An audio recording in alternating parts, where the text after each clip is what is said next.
One of the most common questions I get during our rare streams is why I chose to make videos about this specific topic. In other words, what influenced the creation of this channel and the format I've chosen?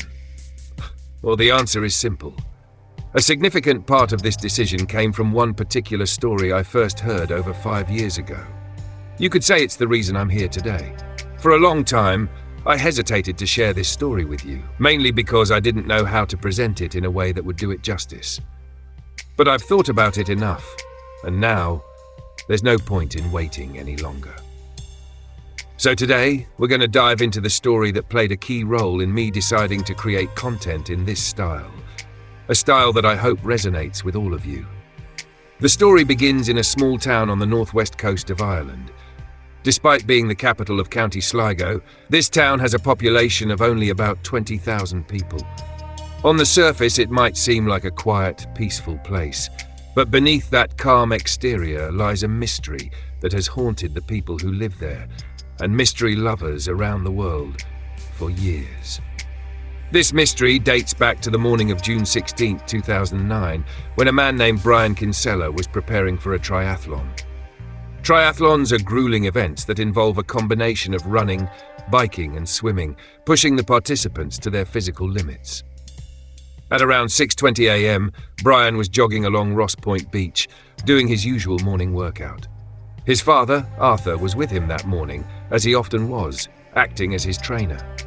While Brian was doing his exercises on the beach, Arthur was strolling along the shore, taking in the cool air. It was a foggy morning, the kind where you can barely make out what's ahead of you.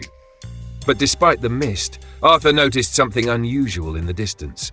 At first, it looked like a mannequin or a large toy washed up on the beach, an odd sight to say the least. But as he got closer, his heart dropped. It wasn't a toy, it was a human body.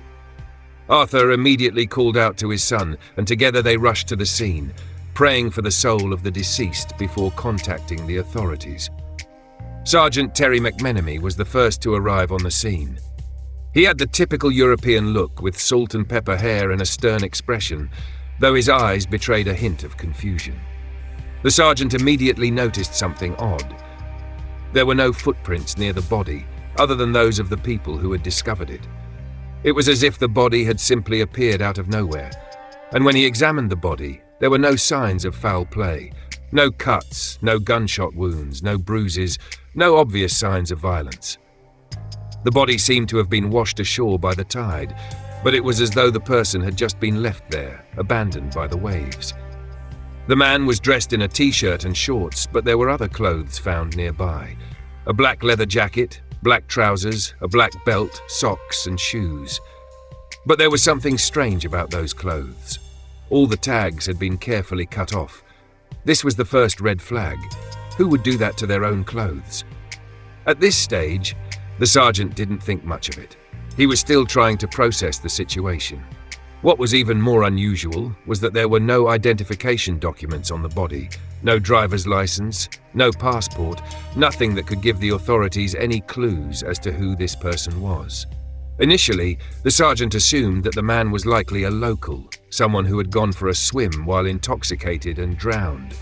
But no one came forward to identify the body. Days passed, and the man's identity remained a mystery. Then things took an even stranger turn. 4 days before his death, on June 12th, the man had been seen on security camera footage in the city of Derry, Ireland.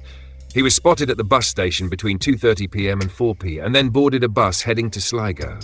He arrived in Sligo around 6:28 p.m. From there, he took a taxi to a hotel and checked in under the name Peter Bergman from Vienna, Austria. This is where it gets really strange. The problem was, there was no address for Peter Bergman in Vienna. In fact, there was no record of anyone by that name in Vienna at all. The hotel staff mentioned that he had a noticeable German accent, so it was possible he was from Austria. But when the authorities checked the name, it didn't match the man's appearance. No one named Peter Bergman had recently crossed into Ireland. The search for him turned up nothing. His identity, as with the body, was a complete mystery. Over the next few days, the man stayed at the hotel, paying only in cash. He never used a credit card, and there were no records of him providing any personal documents. Each time he left the hotel, he carried a purple bag. This bag would become an important piece of the puzzle. What was so strange about this purple bag, you might wonder? Well, whenever the man left the hotel, the bag was full. But when he returned, the bag was always empty. Every time he left, he seemed to leave behind something. His personal items would disappear, but no one knew where. Security cameras around the city saw him walking, but they never captured him disposing of anything. He knew exactly where the blind spots were in the cameras, which suggested he had either been here before or had meticulously planned his movements. Then on June 13th, something unusual happened. The hotel maid entered his room, but despite knocking several times, she found him there. At first, he seemed startled, but his expression quickly changed to one of calm, almost as if he had been expecting her. He told her that he feared someone might be after him.